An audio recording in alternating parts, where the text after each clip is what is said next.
All right, welcome everyone to this EFMI webinar from MIE 2020, FHIR in HL7, New Standards to Support Health Research. This is joint work between the FHIR for Health project, in which EFMI is a partner, and RDA, the Research Data Alliance.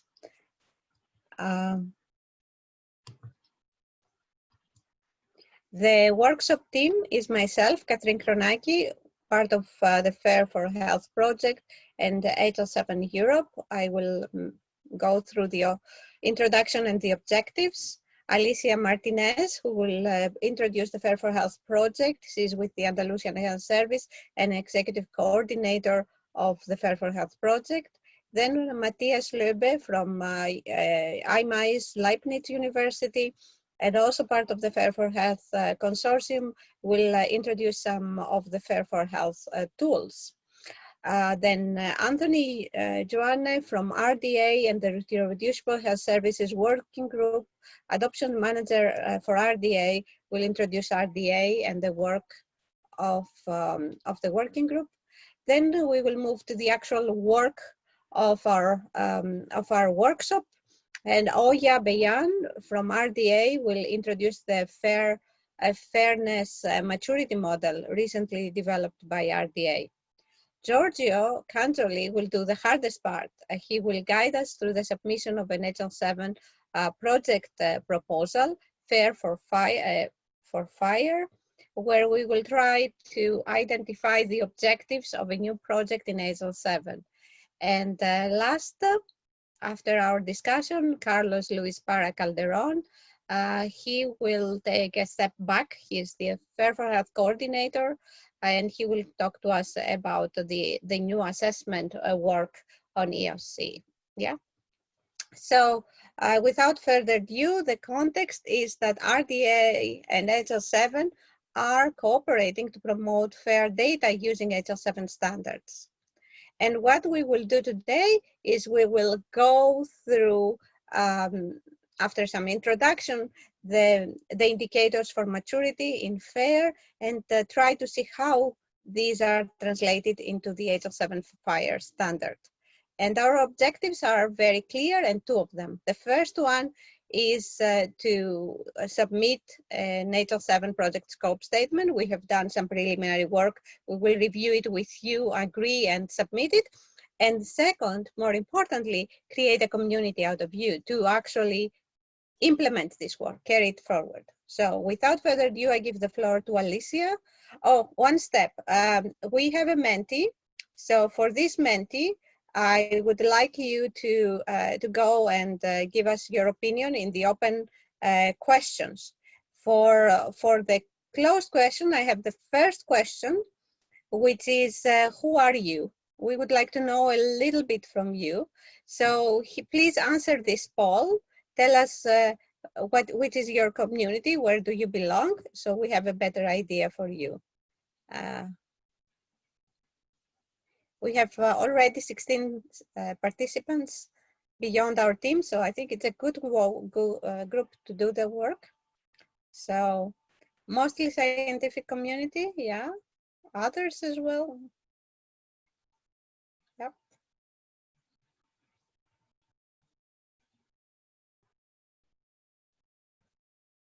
Yep.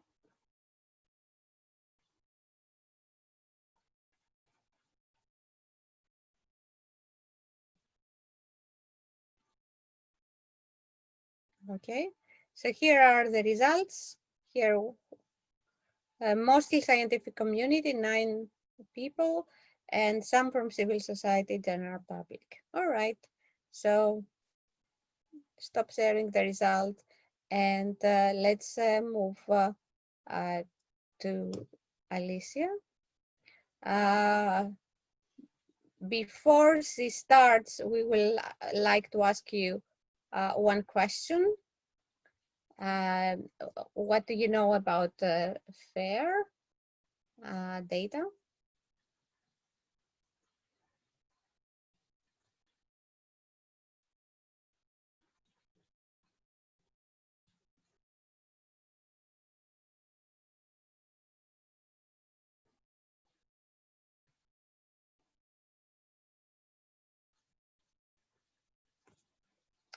Okay. A few more seconds and I'll end it.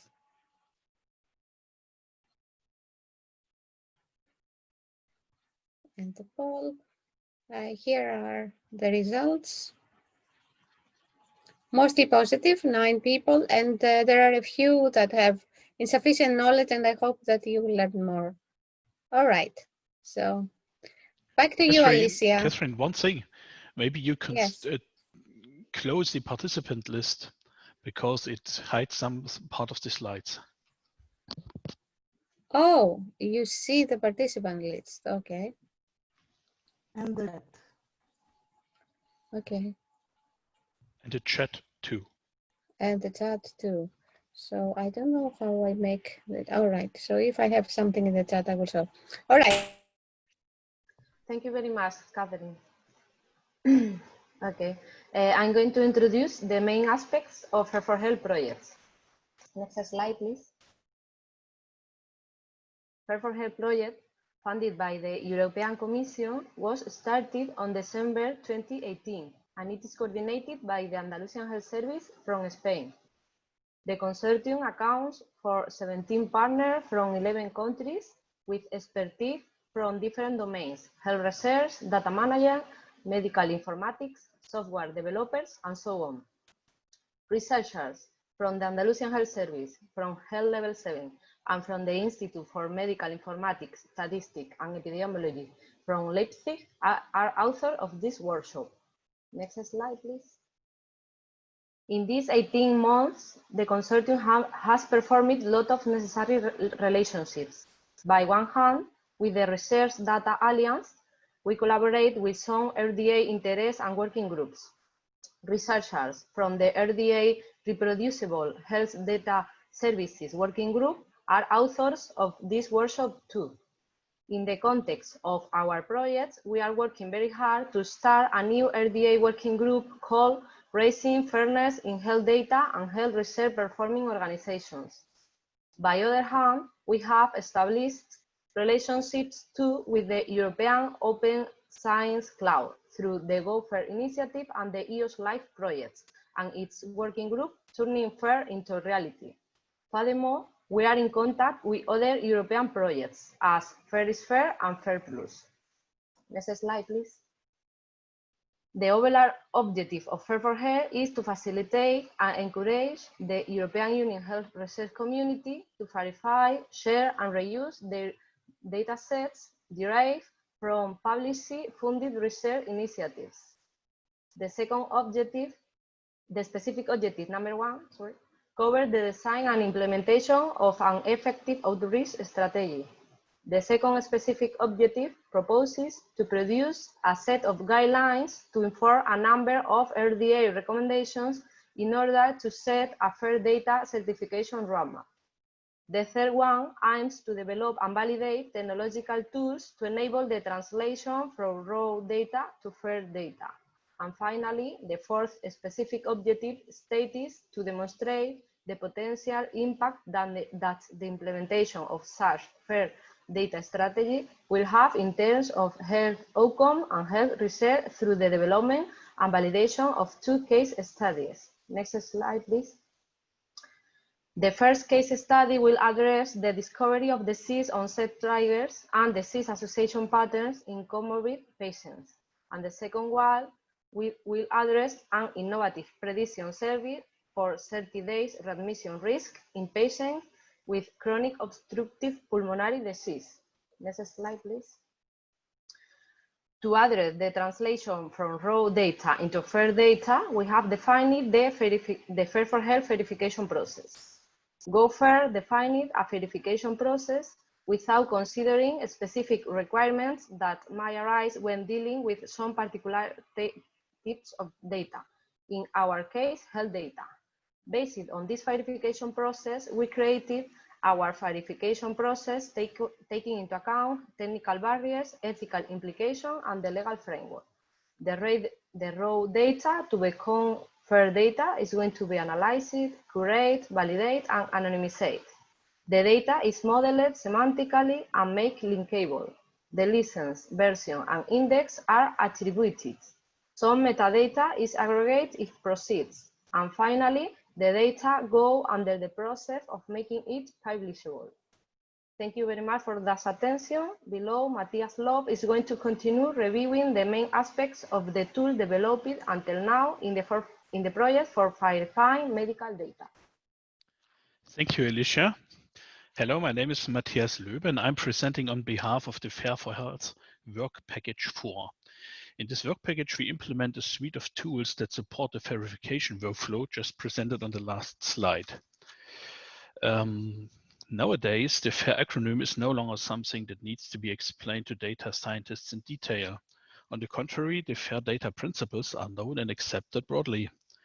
The problem is rather that this general acceptance leads to the fact that everyone considers himself to be fair. But an extensive implementation of the fairness concept is not trivial. There are, of course, easily fulfilled criteria, such as the assignment of a worldwide, unique, and stable identifier. But there are also complex criteria, such as the use of domain-relevant community-accepted standards. Which are these exactly in context? And another problem is the low support of verification process by tooling. FHIR for Health has also set itself the goal of supporting the spread of the FHIR ID through an IT ecosystem. In the following, I would like briefly to introduce two of the tools. Next slide, please. The first tool is called the FHIR for Health Data Curation Tool. Biomedical data is often stored in tabular structures and files on databases. This makes data easy to process, but however, in the interest of the FHIR interoperability and reusability, metadata on semantics or provenance have to be annotated in context.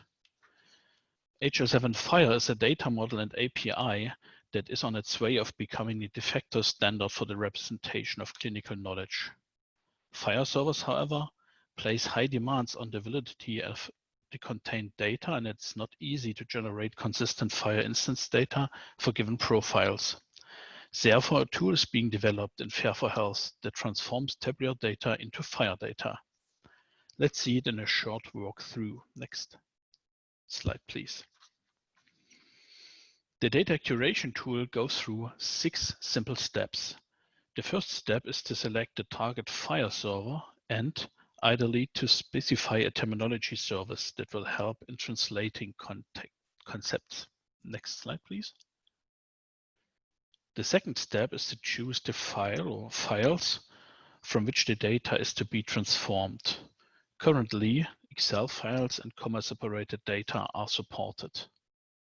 Next slide, please. Then you select the target FHIR resource on the left, the corresponding FHIR profile, and the source data on the corresponding worksheets right. Next slide, please. The fourth step matches the individual properties field by field. On the left side, you see again all the attributes of the selected FHIR profile, and on the right side, the columns of the Excel file. These manual assigned mappings can be saved so that they do not need to be repeated for future imports. Next slide, please. Sometimes it's necessary to rewrite the code of values because there are standard value sets in FHIR to fulfill this purpose.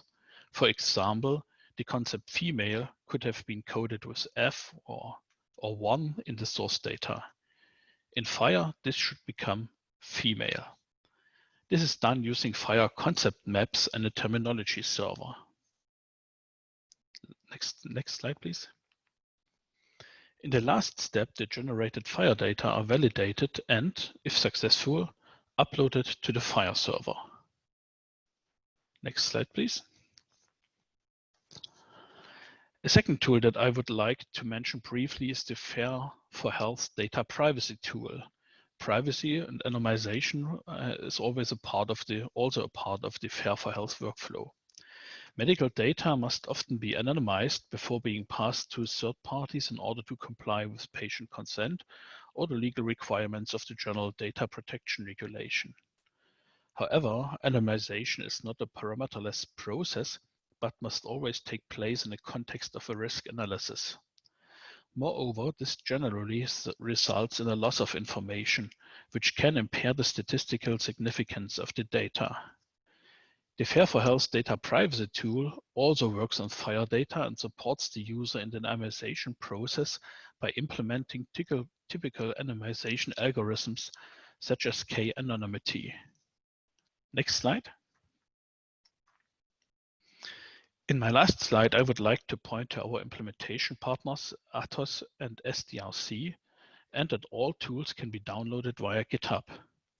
Currently, the development is still work in progress, but we expect the first beta by the end of this month.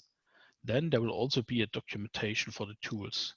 We would be happy about feedback on bugs and feature requests in form of GitHub issues. Thank you.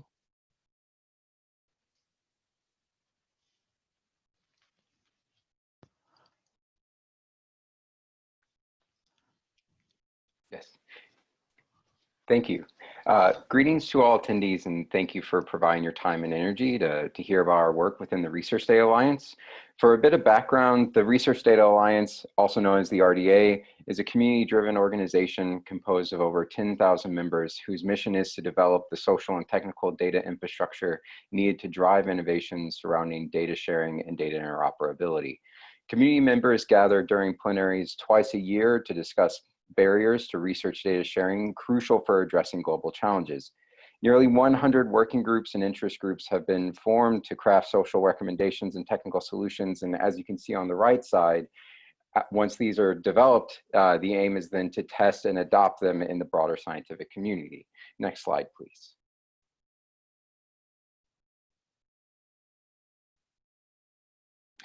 The majority of our 10,000 members work in leading academic and research institutions, though some also hail from government and public administration, nonprofit NGOs, and commercial industry. For instance, 61 industry and commercial partners provide guidance and testing of our outputs within our organization and assembly board.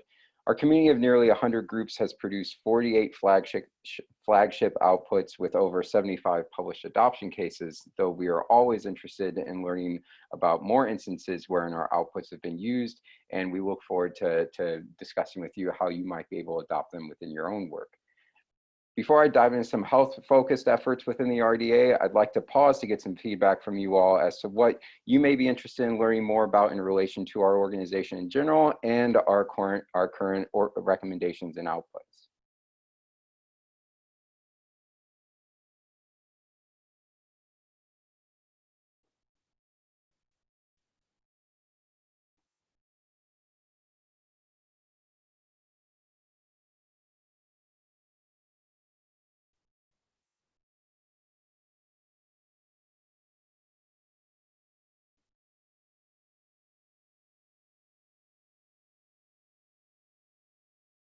That's great to see that some are interested in learning more. I'd really love to talk with you all and look forward to hearing more about your particular questions and what recommendations you might be interested in learning about, and look forward to discussing this more. Well, we'll talk more about how we can engage further around adoption, and I look forward to discussing this further. But now maybe we can move into a bit more depth about some of the important health activities ongoing within the RDA.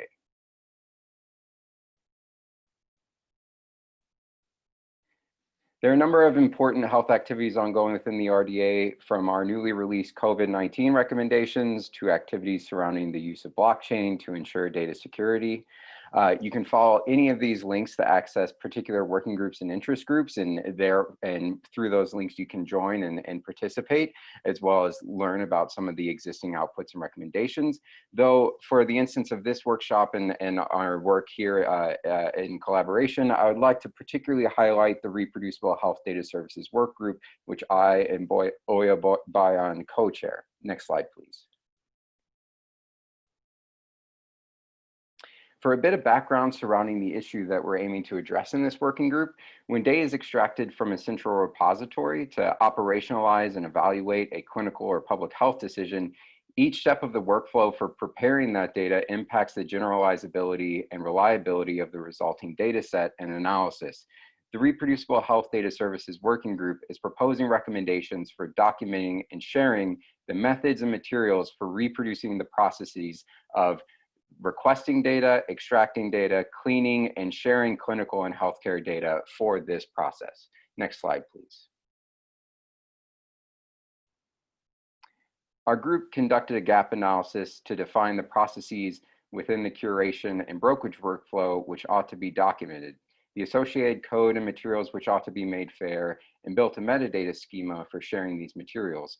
For instance, the figure below demonstrates the stages and processes the Reproducible Health Data Services workflow allows to be documented and shared. Next slide, please.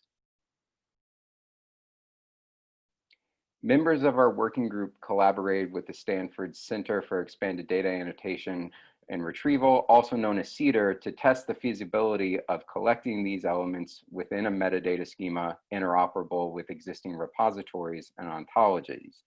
This slide demonstrates how data sources, methods, software, code, and additional research outputs housed in external locations can be documented and linked within this metadata schema. For instance, the metadata at the bottom of the slide links to a GitHub project housing the full study protocol for extracting and defining a diabetes treatment cohort from a health data warehouse. If you'd like to learn more about this working group or any other health working groups, I highly suggest following those links and getting involved. And in closing, FHIR for Health and the global health informatics community have been vital to the RDA, and we greatly appreciate and welcome all of your future involvement, feedback, and collaboration in all of these efforts. Thank you all so very much. Hello everyone, my name is Oya Beyan, and I would like to specifically thank you for joining us in the Sunday during your holidays. So first, in my presentation, I would like to focus on how to measure fairness. First, I will introduce existing fairness assessment methods. Then I will initiate a discussion on how FHIR standards can support compliance to FHIR. Next slide, please.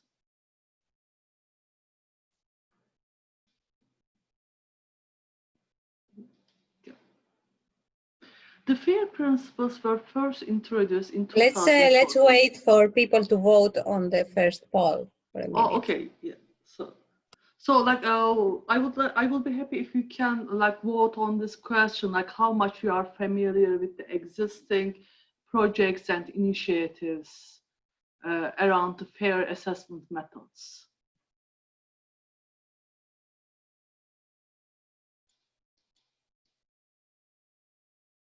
I see that somebody voted other. Maybe they can share this information in the Q&A box. Yeah. All right, anybody else that would like to vote? Then I will close. Yeah. And here are the results. People do not know anything about it. So okay, yeah. Here you go. Yeah. Okay, let's go and talk about a little bit about this assessment methods. Okay, what was the problem? Like, as we said, the FHIR principles are introduced, but there were a wide range of interpretations of fairness. Principles by itself do not strictly define how to achieve a certain state of fairness, but describes the features of the digital objects. To measure this fairness, many different implementations for metrics and indicators has been proposed by different groups, such as FHIR Plus project, FHIR Evaluator, 5-star data rating tool, DANCE. Some of them were manual, others were automated. Next slide, please. With this proliferation of this assessment methods resulted in having of incomplete methodologies to assess fairness. The lack of a common set of core assessment criteria for fairness makes comparing and benchmarking is impossible for funders or data owners. To solve this problem, the European Union commissioned the RDA FHIR Data Maturity Working Group. This group has been working for 18 months, and last month they released a final recommendation for assessment of course set of criteria and a generic and expandable self-assessment model. Next slide, please. This working group evaluated 12 different fairness maturity assessment models and identified the common elements. There were 25 indicators as a result of this analysis, and in this slide you see one of them. This is an indicator for metadata is identified by a globally unique identifier. Each indicator is associated with a FAIR principle, in this case F1, and each has a description and details about how to assess it. In FAIR, we have 4 letters for findable, accessible, interoperable, and reusable. And all these letters might not have same importance for each community, and they might have different preferences. In this point, I would like to get your feedback through Mentimeter. Which of those 4 letters you are interested at most, and what would you like to measure in your data sets?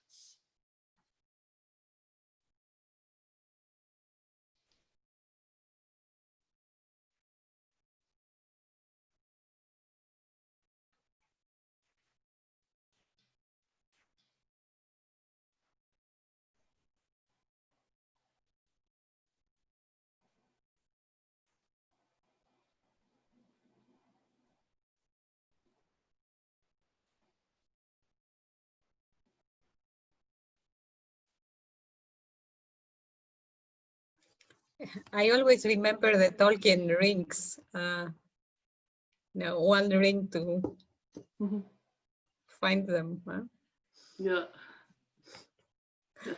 Thank you for voting. Yes. So in here we see that like interoperability has a specific importance for our community. Next slide, please.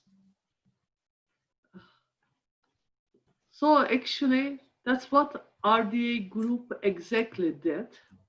Can we move to the next slide? They start to prioritize these different categories and like these different FAIR letters. And they identify 3 main categories for that. Essential elements, which are the ones that must be fulfilled to achieve fairness in any case, in order to be saying that we are fair. Important ones are the indicators has a significant role under specific circumstances or by certain communities, such as interoperability is important for healthcare community, as we just see, and useful ones, the ones nice to have. As you see in here, like most of the like essential ones accumulated in findability and reusability, but interoperability is rather among the important ones. Next slide, please.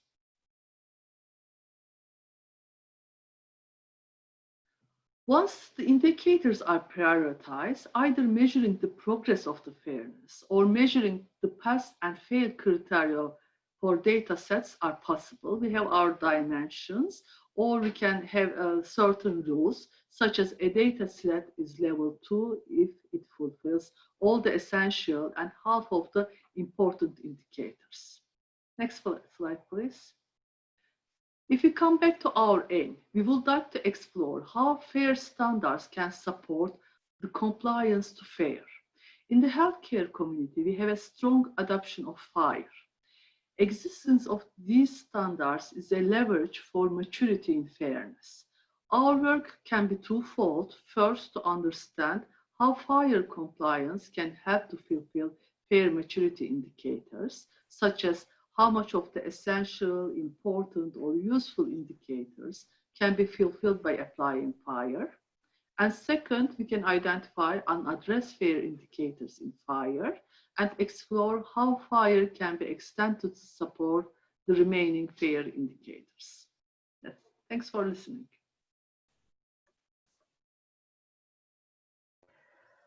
Hello, good afternoon, everyone. I'm Giorgio Cangeli. Next one. I think that I should not spend a lot of time because I believe that all of you knows what HL7 is. Next slide, please. The only thing that I would like maybe to highlight is that among all the different kind of product and kind of standard that HL7 is produces, that proposal will focus on HL7 FHIR, even though I'm sure that also other standards like the EHR functional model could serve on helping the realization of FHIR data, and the focus will be put on profile and implementation guide. The slide, please. So I will not spend time either to explain unless someone needs some more detail about what is FHIR, but I would like to highlight the fact that FHIR is not only a specification, but mainly a community. And you can find more detail if you want to hl7.org/FHIR. Next slide. Okay, let's go into the core of the discussion. In FHIR for Health, we started an assessment to try to identify how HL7 FHIR could help in supporting data verification. So we started trying to align what are the relationship between the data object component of FHIR data with HL7 FHIR resource and element. At the same time, we try also to see how FHIR can help in supporting FHIR principle and FHIR port requirement. It's clear the result was that FHIR could be a good enabling factor for fairness, but also as technical specification, FHIR per se do not imply, is not sufficient to assure the fairness. To have FHIR data doesn't mean that are FHIR data. Next slide. So this is an example of, for example, how the data element component of the conceptual model can map to different level of FHIR. To determine what are the conditions in which the different, how the data may be mapped into a set of linkage resource or the source level or to a level of single codable concept within an element will be for sure, can help for sure to identify how can be used FHIR for verification. Next slide, please. So let's go into the real objective of today. Try to start with a common process with RDA and HL7. Next slide. And the scope of that could be, we can have different scope, try to expand the assessment that we started in FHIR for Health, try to identify what are the resources that could help fairness, try to make some recommendation, and so on and so forth. Next slide. But it's clear that for doing that, we need to start a project in HL7. The first formal step is to create a project scope statement. A project scope statement is a way to declare what we intend to do. But very recently, has been added a preliminary step is the publication of the project proposal. And this is what I hope we can do today together. Next slide. So this is the simple form that we need to fill. And let's go to the actual content. Catherine, yeah, thank you. If you can go directly to the Google Doc, maybe we can share. We don't see the screen yet.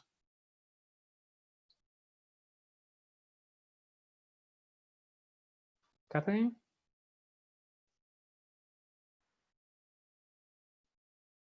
You should be able to see it now. Not yet, at least I see. Okay, here we are. So let's keep for the time being the title. And let's go, if you can scroll down, Catherine. It's clear that the scope is to provide, as told before, a guidance on supporting HL7 FHIR. But what is, I think, is relevant is the concrete objective of the FHIR implementation guide. So the first element is to try to identify how FHIR can fulfill the data fairness maturity indicator. And for doing that, yes, if I can scroll a little bit down, thank you, Catherine. The first thing could be that of continue this analysis of the mapping between conceptual component and resources. Try to analyze how the indicator can be supported by specific FHIR resource.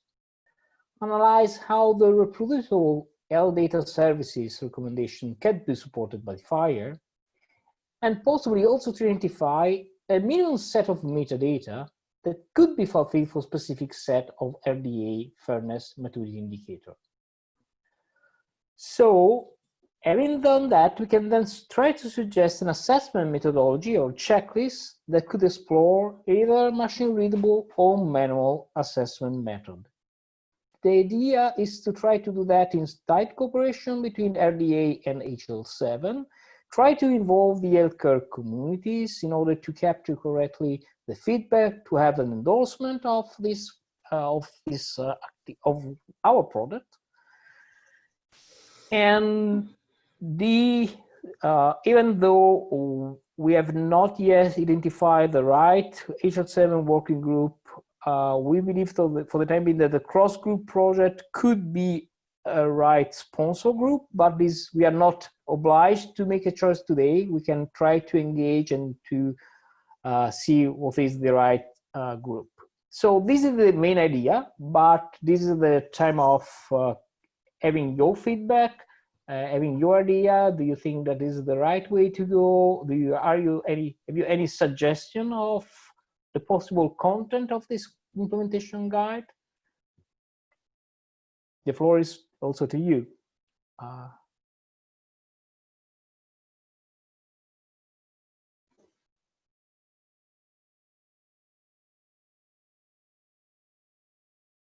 If you want to speak, you can raise your hand in the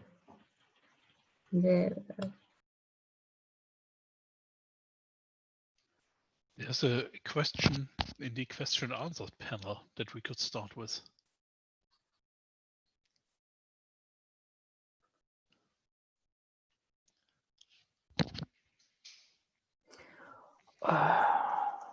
question for Giorgio. Maybe you can take it. Yes, I mean know. that could you give an example of where a FHIR resource may be findable, but indeed is not fair? Let me make a stupid example. For example, is requested that it should have rich metadata, depending on how much you put the level of defining rich metadata.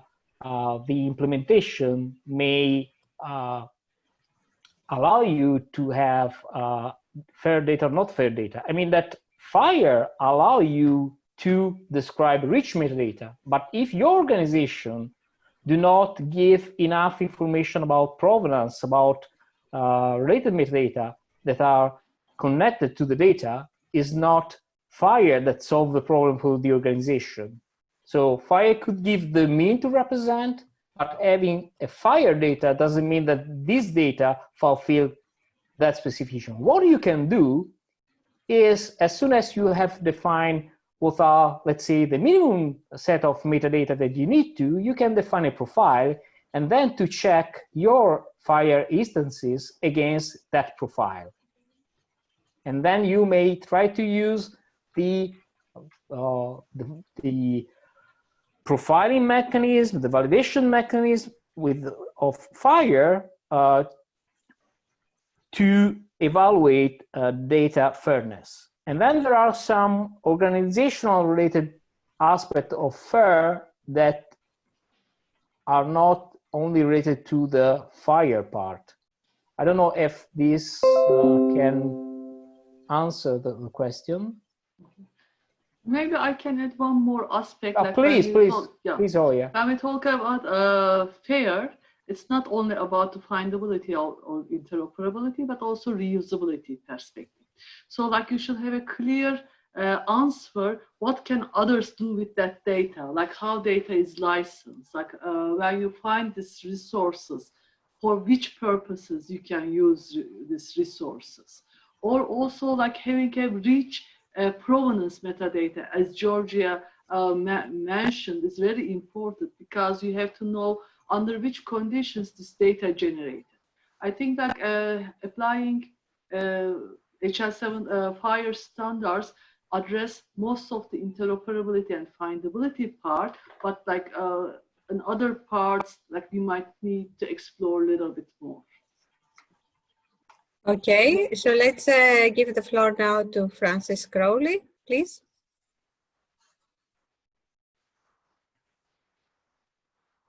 Thank you. I wanted to ask, could you compare this to a FAIR data point? For example, what they're doing with Vodan in the FAIR group? Yeah, maybe I can take on that because I am also part of Vodan. So what in this FAIR data points we are doing, we are expressing data together with its metadata. So like if you are not using a standard such as FHIR, you can use knowledge graphs and semantic technologies to annotate your data. In this FAIR data points, you have a data source and you have its structure and terminology. When you convert to this in a graph, like you can consume this graph in any format. It's kind of self-explainable. It's more generic model than FHIR, I suppose. So like it's not based on any standard, but based on self-explainable semantic technologies. All right, so let's move on and try to understand and agree. So first of all, about the title. Are there any objections to the title? Any comments on the title?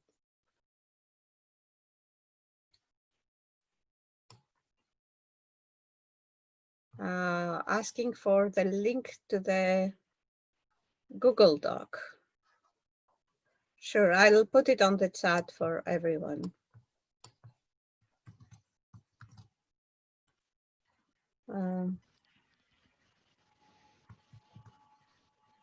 Chat, give me a minute. So here is the link to Fairness for FHIR. I think this is a quite descriptive title. Fairness for FHIR. All right. Okay, oder was the other way around, but now I like fairness for FHIR.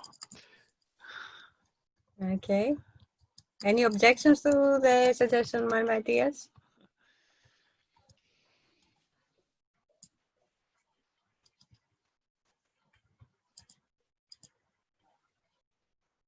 Okay, I hear none. So you have now also in the chat and the Q&A the question. Let's go now to the scope statement.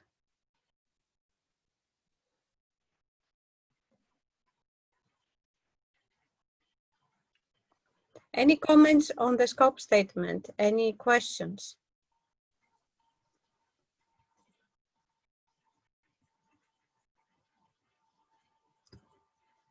We have a question.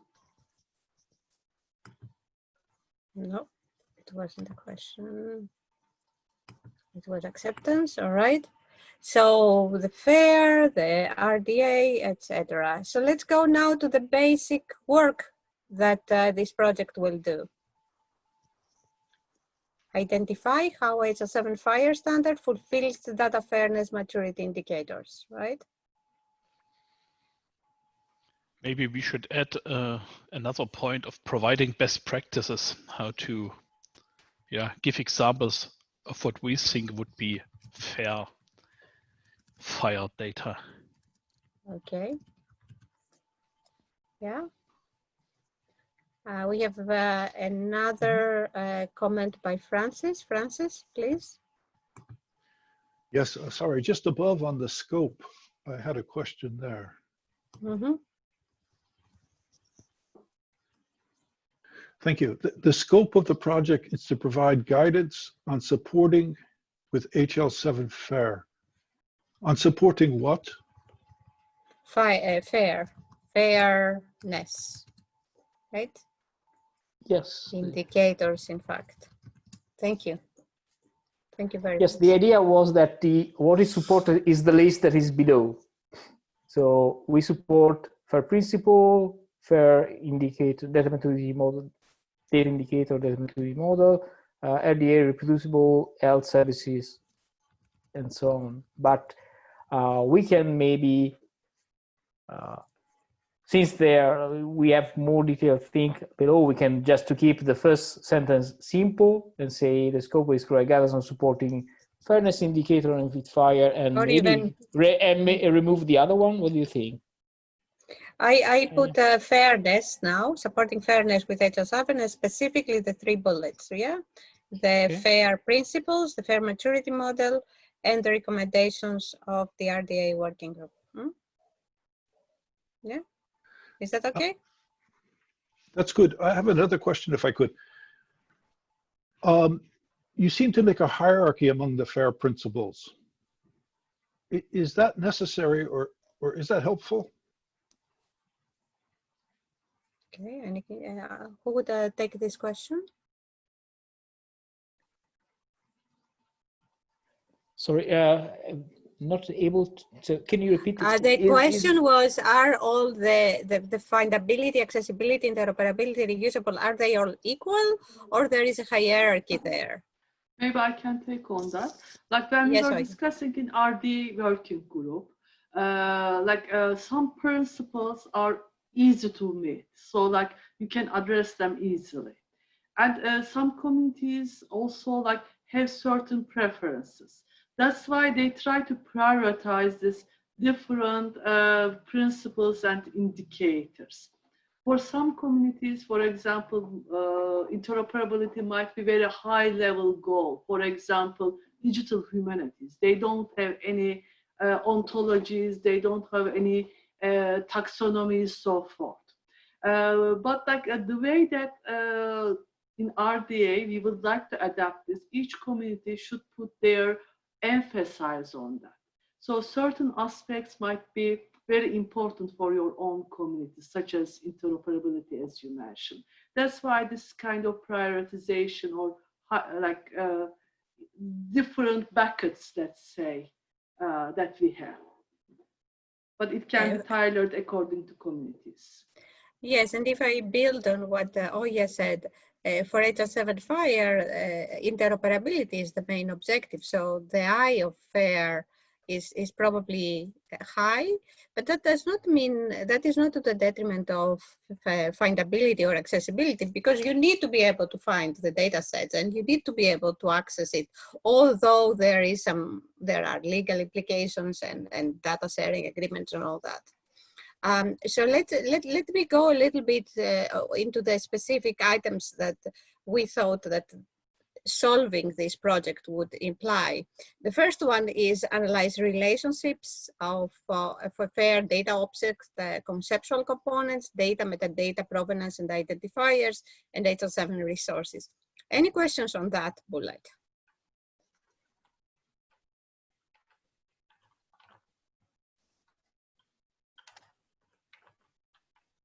Okay, so I think people are okay with that. The second bullet, analyze how RDA FAIR maturity,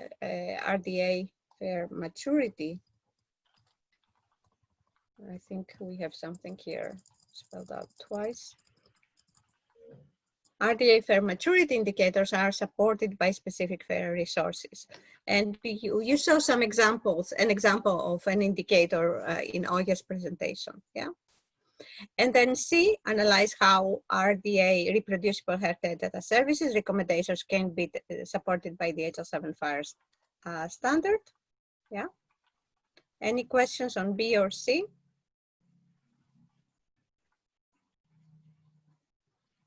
Okay. Then we move to D, identify a minimum set of metadata to be fulfilled for specific sets of RDA fairness maturity indicators extended for a health research data set. So the question here is whether there are some specific requirements that are introduced by the fact that we are actually talking about health-related data sets. Any thoughts about some specific health-related questions or requirements? And just to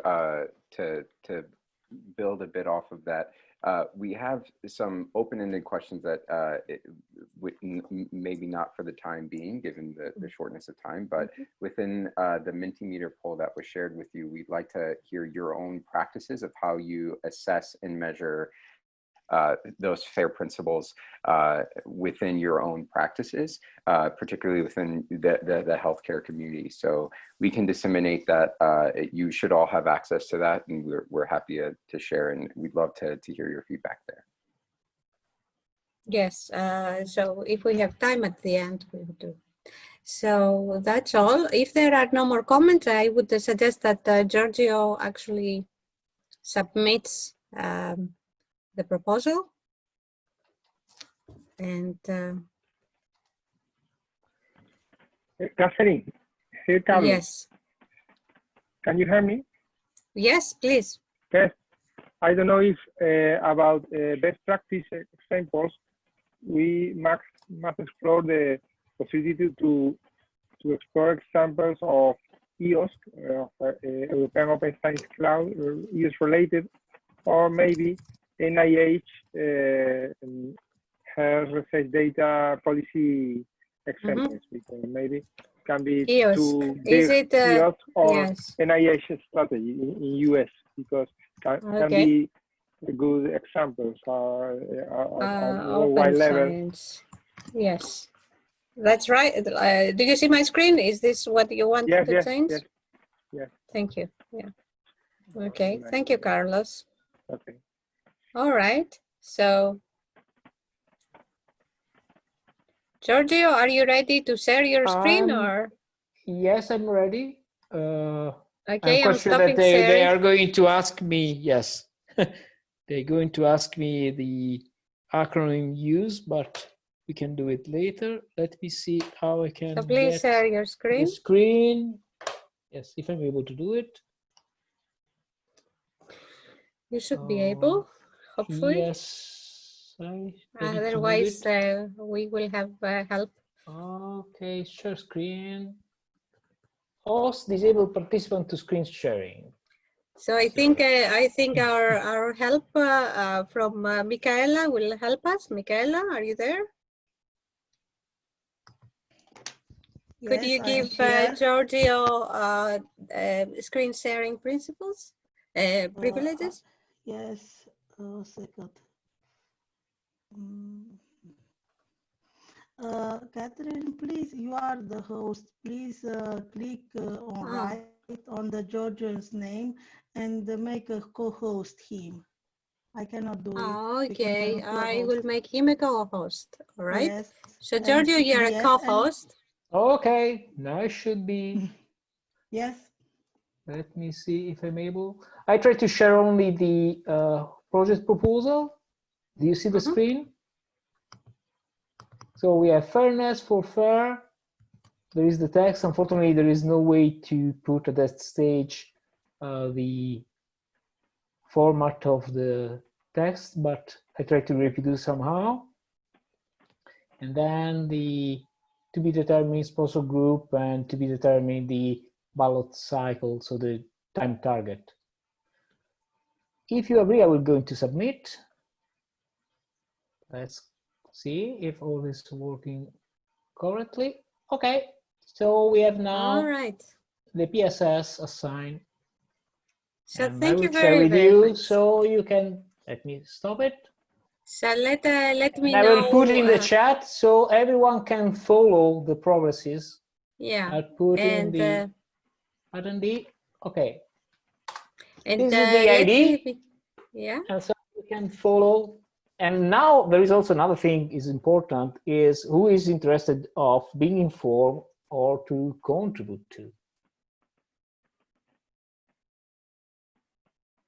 Yes, so we will send you the slides, and please respond to us whether you would like to be part of the team. And with that, I would like to go back to the slides and give the floor to our coordinator, Carlos, to give us a little bit of the broader view. Let me do that. Okay. Okay. Wait a second. Can you share the? We are doing amazingly well with time, and I'm delighted. No worries. Okay, so okay. Here is the screen. And before we start, we would like to ask you one more poll, the last one for today. So please let us know about the FAIR principles. Do you feel that you know more than in the beginning of the webinar or the workshop?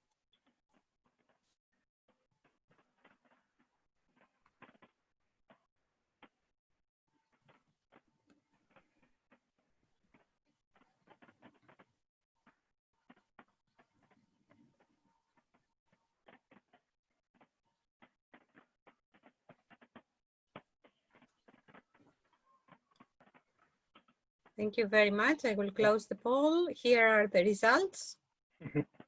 We are doing better for the persons that feel that they have insufficient knowledge. Please contact us, right? And we'd be happy. Carlos, the floor is yours. Okay. Okay. Thank you. Thank you for attending of this workshop in summer, in Sunday. This is my very short presentation at the end of this very interesting and valuable workshop. Okay, only some comment about how FAIR for Health project can contribute to the biggest European initiative in open science. This initiative is the European Open Science Cloud. In this sense, FAIR for Health is working on the design and implementation of this platform very aligned with the EOS initiative. And in parallel now, EOS is developing a very important work about interoperability. EOS now is working in the EOS interoperability framework, EOS IF, in line with the European interoperability framework. And now this document is has a draft for public consultation where HL7 FHIR is named and mapped to ISO 11179. And in my opinion, and the FAIR for Health consortium project must contribute to this draft based on the use of HL7 FHIR because we consider this will be essential. Next slide, please, Catherine. Very short explanation about EOS. EOS is a European Commission initiative aiming at developing an infrastructure providing its users with services promoting open science practice. Now EOS is in a critical moment because it's a change of research program in Europe. And now EOS develop a strong work in how can implement a realistic and effective sustainability plan to include and support the open science in Europe in the future. Today, the context is very relevant for the Europeans, for the humanity history with the COVID-19 pandemic, and we consider EOS must be an important platform to support the research about COVID-19 and other pandemic disease in the future. EOS supports research to increase the value of scientific data sets by making them actually available to a large number of researchers across disciplines, reduce the cost of scientific data management, and ensuring the adequate protection of information personal data according to applicable EU rules. The slide, please.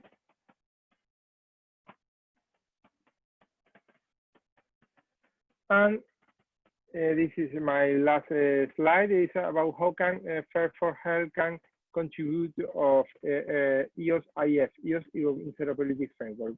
In EOS interoperability framework, use one key concept. In this case, is FHIR digital objects.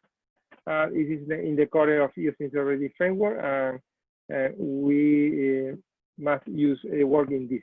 The FHIR digital object metadata section will be essential in providing the element needed to achieve different degrees of interoperability within the FHIR ecosystem. It's not only about data, it's also about components, services, etc. FHIR should make an essential contribution to the definition of metadata to achieve interoperability of this kind of objects, of FHIR digital objects. We consider HL7 FHIR must be the reference standard for the definition of all of possible metadata to the FHIR digital objects. Okay, thank you very much for your attendance. If Catherine can continue the final workshop, please. Thank you very much. I wonder if Anthony can share with us some of the results of the Mentimeter. Do we have any results to share?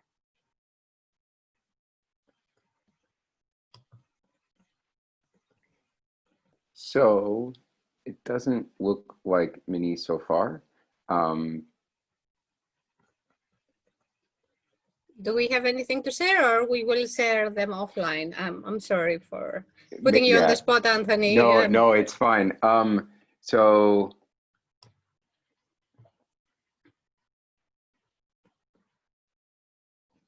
let me unmute.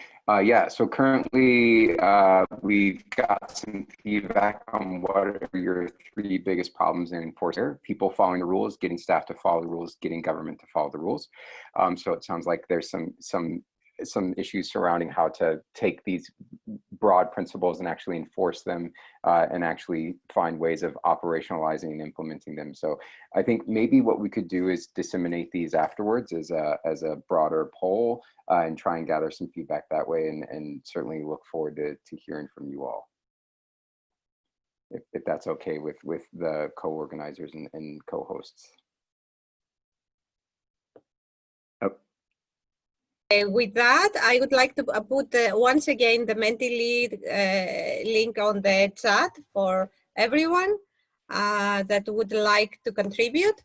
We will contact you all with the slides. I hope we don't pest you, and if you are interested in joining our work, it would be great. Thank you very much. Thank you all participants and panelists. It has been very intense work, and we are very little over time, just barely 2 minutes. Thank you for staying all this time. Yes, and thank you, Catherine, for organizing and coordinating everything. Right. Thank you. Bye, everyone. Thank you. Thank you for my colleagues. Thank you. Have a nice Sunday. Bye-bye.